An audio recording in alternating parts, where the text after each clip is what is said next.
Welcome to the Epicenter podcast from the Weatherhead Center for International Affairs at Harvard University.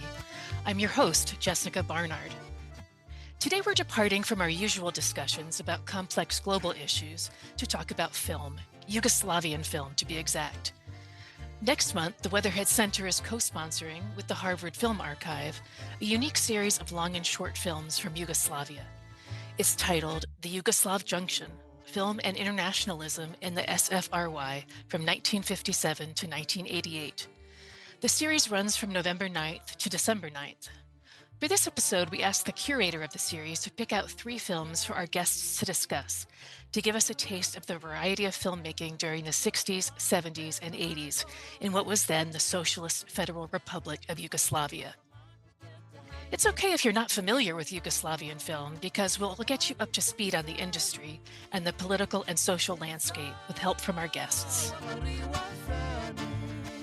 The curator of the series, Nace Zavrl, is a doctoral candidate in the Department of Art, Film, and Visual Studies at Harvard, working on nonfiction filmmaking, globalization, and historiography. He's written on film and experimental media for a variety of publications and works as an editor at the journal Senses of Cinema. Damir Kapidžić is Associate Professor of Comparative Politics at the Faculty of Political Science, University of Sarajevo in Bosnia and Herzegovina. Denisa Sarajlic is the director of Scripta, a woman-led business consultancy, and was the former Deputy Minister of Civil Affairs in Bosnia and Herzegovina. Denisa and Damir are joining us today from Sarajevo. They are both affiliates with the Weatherhead Scholars Program. Let's start with you, Nace. You're the curator of the series. What was the inspiration behind the Yugoslav Junction? So I've been at Harvard for 6-7 years now. But a few years ago was the first time that I really started to think about, well, there's this film archive that we have at this institution. And I know that it's extensive. I know that it contains, something like 25,000 titles, more maybe. But I've never really seriously looked at what's inside. And then I did, and I opened the catalog. And it's a beautiful archive because most archives are quite secretive about what they contain, right? They don't share the titles, they're not terribly happy to. The Harvard Film Archive's catalog is entirely public. So I spent a good amount of time looking through it, seeing what's inside. And to my amazement, or maybe not to my amazement, I suspected that there might be a significant amount of really fascinating Yugoslav stuff in there. Because the first curator of the Harvard Film Archive, one of the founders of the archive, was a man named Vlada Petric. Yugoslav born, he came to Harvard in the mid-1970s, founded the archive together with philosopher Stanley Cavell and filmmaker Robert Gardner. And so I suspect that largely due to his influence and due to the connections and the friendships and the colleagues that he invited to Harvard, there's a significant number of films from the region in this archive. So I really started to think about what kind of story of Yugoslav film could we tell from what's here. This internationalist angle that I'm taking here is only one of numerous possible stories that we could take through this enormous body of work. And yeah, so I started to look at what kind of narrative we could tell, what kind of narrative of Yugoslav film we could tell, and also what's missing from it. Even though this is an extensive archive, it doesn't contain many films by women. It tends towards films from certain republics, let's say. And so it became necessary to, of course, supplement the series. As it stands now, contains 50 titles, 30 of which are from the Harvard Film Archive, and the other 20 are borrowed as loans from other institutions. Great. And our other guests are not as involved in the world of film. They're more from the world of political science. Denisa, can you tell us about your interest and connection to film? Yes, thank you.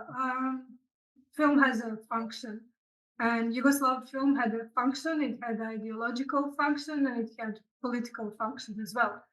And that's the case with Bosnian film today as well. I mean, it has a very strong function in creating a certain narrative, and especially in the post-war Bosnia, creating the narrative of many victims of the war, fighting historical revisionism, in my work, I was in government for 4 years a while back, and one of the items in our portfolio was culture. So I worked very closely with the Bosnian filmmakers on creating a more favorable political legal framework for the film industry, accessing some EU funds, but also promoting Bosnian films abroad. And then for my PhD thesis, I wrote about discourses and narratives, political narratives. So I actually had to go back to the Yugoslav film because part of today's political narratives, I mean, you can't tell the story of today's political narratives without looking at socialism and narratives that socialist Yugoslavia was creating. And film was crucial in making these narratives massive, reaching the masses. Great. And Damir, you're an associate professor of comparative politics at the University of Sarajevo. So how does film connect with your research? Well, you mentioned comparative politics. I mean, film, as Denisa mentioned, is a reflection of the politics of its time. So even when watching films from different eras, and Denisa mentioned contemporary Bosnian film, and Nace talked about the film of socialist Yugoslavia, comparing even those two against each other tells us a lot about how politics developed in these countries and how the different regimes used film and other forms of media just to, promote what they want to achieve, how they want to be presented to the outside world. And it's also very, very specific moments in time that then tell us this sort of more detailed story.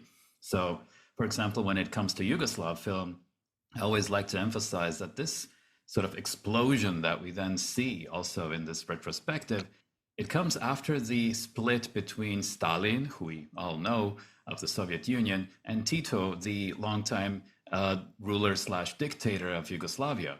When the two of them split, all of a sudden it became important to position Yugoslavia as a developed and leading nation, also globally. And film was a medium to achieve this. How can you prepare viewers for the films they're about to watch if they have no prior knowledge of Yugoslav film from this period? I wonder if we can start with a quote that I really like from your press release. It's from a 1965 Time magazine article that says, "Some Western visitors have remarked that Yugoslavia is a Marxist country, 50% Karl and 50% Groucho." How is this reflective of the films chosen for the festival? Well, I mean, I love this quote. And I think it's important to mention that Time magazine meant it very negatively. So this is what they write. And then the next sentence is, with comic indecision, its economic planners, Yugoslavia's economic planners, have bobbed between iron-handed communist controls and fleeting flirtations with capitalism. The results have not been happy. So this, Time magazine they think this is laughable. That's how they're using the Groucho, that kind of Yugoslavia is a parody of itself. I think that the results in the sphere of film, at least, have been very happy. I mean, it's exactly this kind of uncertain mix, this wavering between, an open market and a more closed socialist economy, this kind of intermixing of different cultural influences, East, West, non-aligned, whatever. That's exactly what made film in Yugoslavia, in socialist Yugoslavia, so interesting. What I'm trying to really emphasize with this series is that there is so much more, that there is a really uncharted map of what was happening in different periods of Yugoslavia. And this can be something like the amateur cine clubs, kino klubovi, that existed throughout the country, which were kind of state-supported institutions in which amateur filmmakers got equipment, got money to make stuff, but they could do whatever. They could make whatever they wished. And there's all kinds of experimental cinema. There's all kinds of cinema that we really haven't studied yet, and that we really have barely seen yet. And what some of these films in the retrospective, they fit into that. So maybe that's what I would emphasize when trying to prepare viewers for this retrospective, to maybe do away with all ideas of what Yugoslavia might be. Okay, socialism, we understand. Okay, it's not the Soviet Union. We understand it's something in between. Cool. But it's also so much more. That was a great primer on the film industry, Nace. Damir, can you describe the socio-political landscape? Yeah, I think this is actually quite a good sort of way to phrase it. And I found a quote from work by John Kenneth Galbraith, late professor at Harvard. In his book From Journey to Yugoslavia, he wrote that Yugoslavs are committed to supplying consumer goods, including those that must be imported in the present, in line with Tito's pronouncement, who said that those who want socialism should enjoy at least some of its fruits. He wrote that he enjoyed reveling in the luxury in life, the excellent food, wine, good services, but suspected that he would also be too much of a hedonist to make a good modern socialist. Equally true of the Yugoslavs. Basically, what he said is that Yugoslavia, this third way that it created, was capitalism with socialist mistakes, or rather socialism with capitalist mistakes. And I think this fits kind of well in describing this in-between where socialist Yugoslavia would fit, that it tries to create sort of its own way of both dealing with the West and with socialism, but neither being fully committed to either of those. Great. So we are going to focus on 3 films to give us a sense of the great variety of the films in this festival. We're looking at Where to After the Rain from the 1960s, I Miss Sonia Henney from the 1970s, and The Way Steel Was Tempered from the 1980s. So maybe we can speak a bit chronologically about how these films speak to the aesthetics and sensibilities of their decade and what kind of evolution they show. Damir, why don't you go first? Okay, maybe I can start us off. The first film from the 1960s, Where to After the Rain, it comes at a time when Yugoslavia was developing very strongly in terms of industrialization, and the regime back then also wanted to showcase this. So we see a lot of roads, buildings, driving happening sort of all at once, along with a more modernist flair of the protagonist in the film, trying to blend in between East and West, trying to position Yugoslavia as neither Soviet nor completely capitalist. So we see some contradictions there and I'm sure that Nace and Denisa will talk about this as well, when they emphasize their devotion to sort of socialist and working class ideals, while at the same time displaying signs of wealth and displaying this need for some kind of consumerism. But what I also want to emphasize is that this film, it also adopts a critique of various social issues at the same time, which is kind of untypical for films from what we call like post-Soviet countries or former communist countries.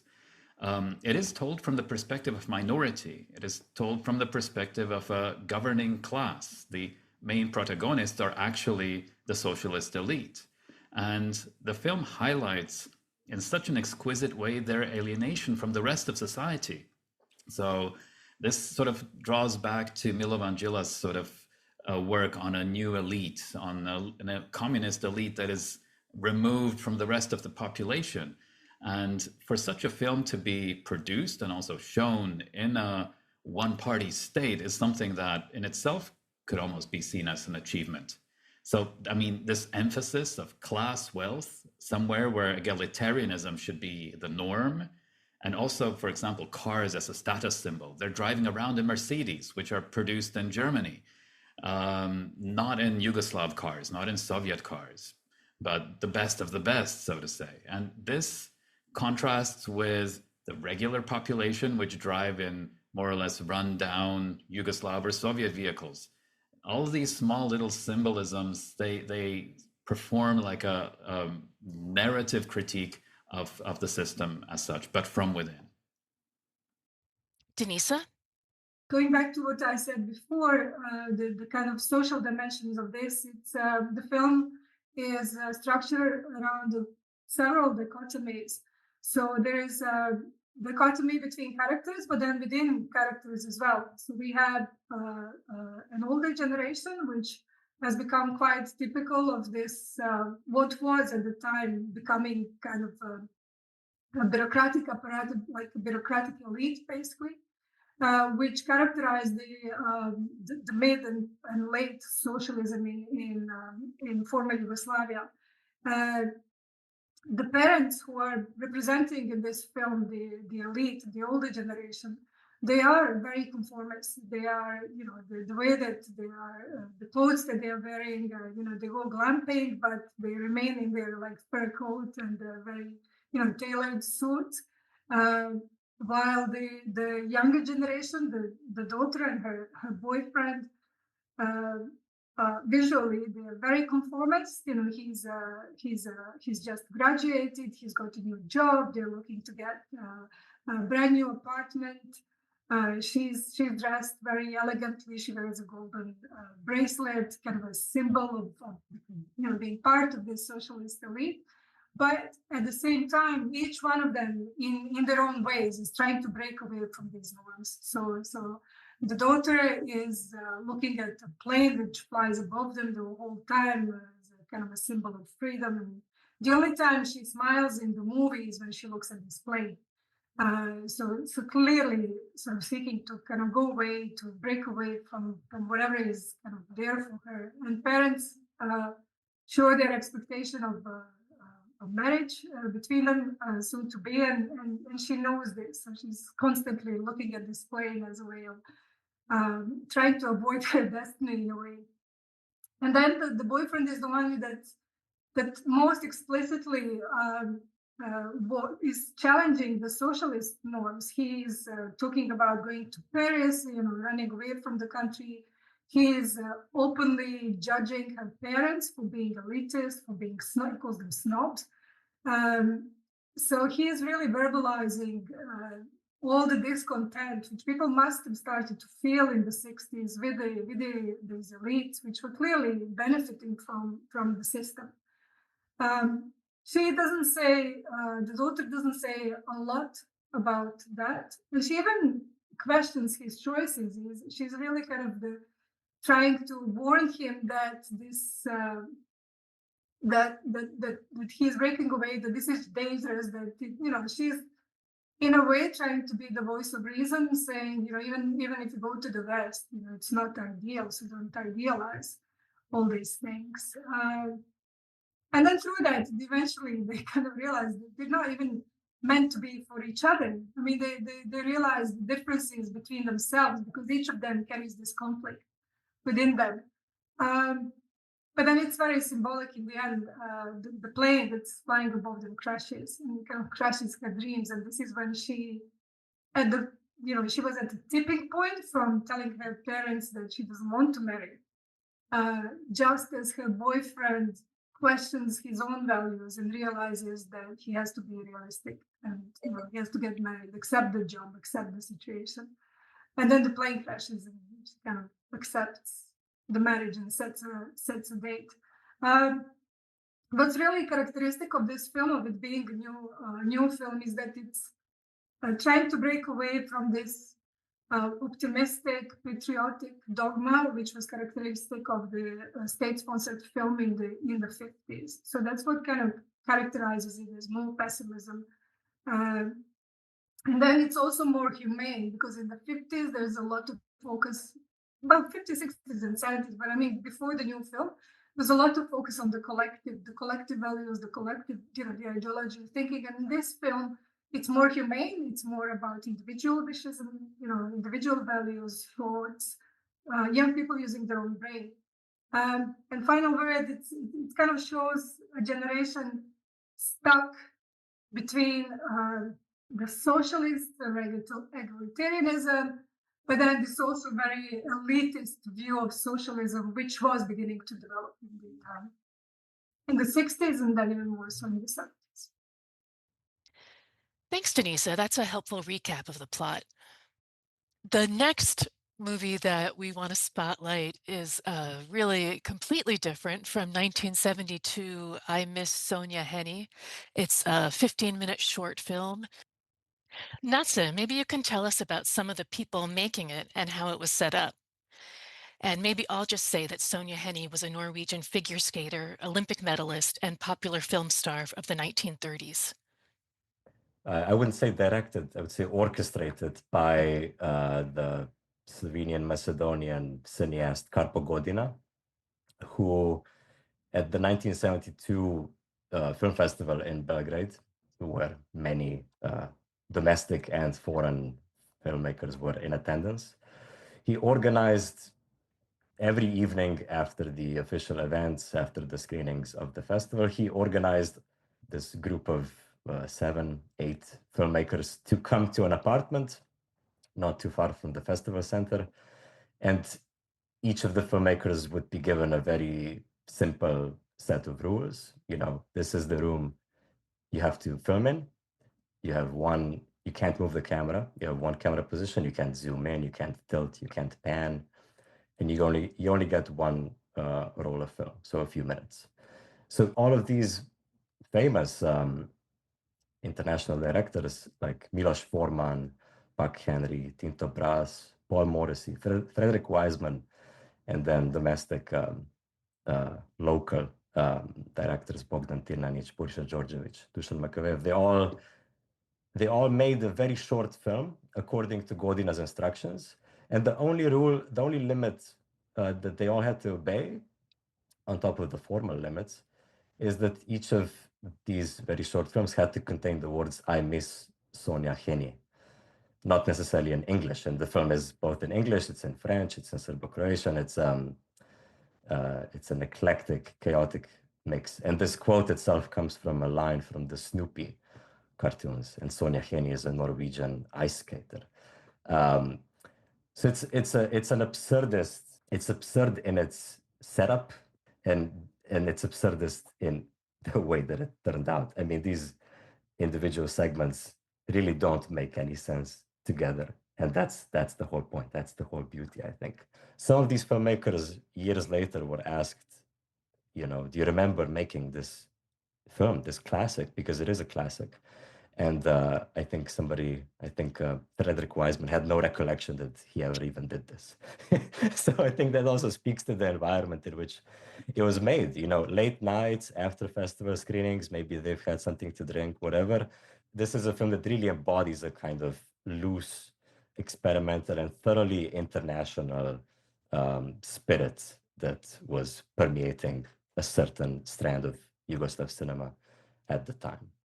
You mentioned that the title "I Miss Sonia Henie" comes from Snoopy from the American Peanuts cartoons. Do you have any sense of why they chose that phrase, or maybe the whole point is it's completely meaningless? I don't think it has a narrative purpose. I think it was just a phrase that was in circulation that Karpo Godina or maybe Dusan Makavejev read somewhere when they were browsing through American magazines. And then taking that phrase out of context, ripping it out of context, and implanting it into this entirely different context.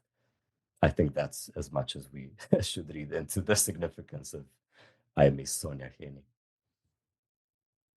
Would anyone else like to comment on that movie or the short film?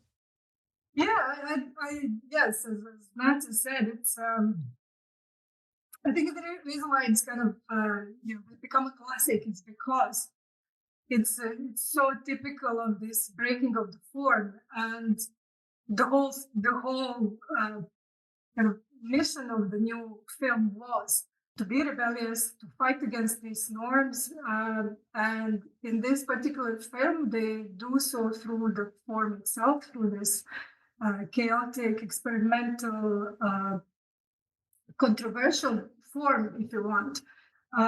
So internationalization is, as I said, the message, and it's kind of a form of art here, because they are trying to at that time in many of the movies, especially the next one we're going to talk about, it's about sexual liberation. And this movie, there's many elements of that. It's about nudity and sexual liberation at the time were proof of, that the films were westernized, that they were internationalized, because this was the trend internationally. And if you look at some of the Makaveyev's other kind of more famous films, like the Right, with Milena Dravic, she said in this other movie, she says, between socialism and free love, there can be no conflict. And I think this movie does the same thing. It's, saying, this is about free love. This is about breaking away of all these chains, and you interpret that however you want. But there doesn't need to be a conflict between socialism and free love. Damir, would you like to add anything of your thoughts on this short film? Not really. Okay. Let's move on to the third movie that we're going to highlight. The Way Steel Was Tempered. That film was made in 1988, just 3 years before the breakup of Yugoslavia. So this is a really pivotal time in history. Can we talk a little bit about this film and how it reflects the political situation in Yugoslavia and the feeling of the people at that time? So maybe I can introduce the context a little bit. This film comes at a time when Yugoslavia was already on its decline, economically, politically, and it paints a much bleaker picture of everything that was going on in the country. Also, the perspective from which it was told is different. It's told from the perspective of the working class or lower management trying to get by and survive in this sort of sense of a downward spiral of politics and mismanagement, essentially. So what we see here is the everyday man trying to get by in a broken system. And everything that was idealized, such as in the first movie from the 1960s, that's gone. We see here the sort of aftermath of industrialization, where a large part of the film was shot in a steel factory that hasn't essentially changed much since the 1950s. No safety equipment, no introduction of new techniques. There's always an imminency of danger, both in the workplace and in also in how the characters behave. And this imminence of danger, this sensing that something bad is going to happen, in the breakup of Yugoslavia and the Yugoslav wars from 1992 to 1995, that happened. So in a way, the film already reflected an atmosphere within the country that was kind of sensing that it's not that going to be that easy. Yeah, maybe I can also add that Želimir Žilnik, the director of this film, he made quite a few films throughout the 80s and then into the 90s that, prophetic is a kind of overused and not very precise term, but he was able to diagnose the downfall of Yugoslavia and the political reasons for that before it even happened. This is a film that is littered with opportunism, corruption, this kind of private, public profiteering, various kinds of illicit, semi-illicit business. There's this great line in the film, danas je granica između mučka I rada skoro nevidljiva. Today the line between fair and unfair work is how it's translated in the film, is almost invisible, right? So that there is this kind of relativism and this kind of nihilism almost that in the atmosphere that the film paints, that it really doesn't matter if you're doing legal or illegal work or whatever. It's just about surviving and making money. And then there's also this component of, let's say, populism or a kind of mythological narrative of salvation, in which, there's this promise of new Japanese technology coming into the factory that will save the day. And the boss of the factory comes on this, he speaks from a megaphone on top of a car, promising that just hang on in there, the Japanese technology is almost here, and then we will all be in heaven. So it's, again, this kind of populist mythologizing that we will hear a lot more of, in the 80s already, and then throughout the 90s. Denisa? My favorite quote from this film is that all nice people are in jail, the wrong ones are free, the wrong ones are out.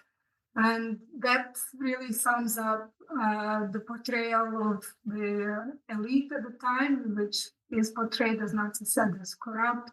The factory, the boss of the factory, he takes workers so that they can go and build his own like cabin somewhere in nature. And this was very typical. There were many scandals in the 80s with these kinds of misuse of office and funds. But this is 1988, kind of the end is in the air. You can feel it in the air. The workers are no longer afraid to challenge the boss. To challenge this elite. Nobody respects his boss. His wife doesn't respect him. She kind of talks behind his back. She has a lover in Istanbul. She goes and sees him and he buys her expensive presents. Workers don't respect him. He's kind of middle manager. He doesn't respect. Nobody respects him, but he's still out there kind of thinking that he's really holding everything together, whereas in fact you can see that the whole thing is falling apart. I have a lot to say about this film, but obviously don't have time. But what I really, really want to comment on is the portrayal of women in this film, which is very typical of the 80s. Not even so much the 60s when objectively women were still in a kind of subordinate position. By the late 80s, women in Yugoslavia were working. They were doctors, they were lawyers, they were constitutional court judges. They were in different political functions, and yet in movies they are still portrayed as submissive. There's at the beginning of the film, the worker, the steel worker, he comes home and he complains because his soup is cold, and he throws the soup. It's all very kind of aggressive. What we also saw in the 80s, and this was slightly kind of the Western influences as well, is this macho culture being developed in a whole new way from the traditional patriarchal roles of men in the Balkans or in former Yugoslavia. So he is being portrayed as a macho in the sense that he's an adulterer. He goes out. He engages sexually with underage girls. They're still you see they're in school, and this is okay. Nobody's questioning this. It's meant to be accepted. And then when they comment on him cheating on his wife and not committing to his wife, he doesn't want children. It's the woman who gets blamed. So it's these young schoolgirls who are portrayed as being promiscuous. They're the ones who kind of after him all the time, so it's not his fault that he eventually gives in. And then generally, so in this movie there are I think 4 main female characters, and one is sort of submissive, and the 3 are promiscuous. And this is kind of the only way that women were shown in the film. Thank you. That's an important perspective on that movie. Now, do you all have any final words for people who might be coming out to see the films, what they should consider?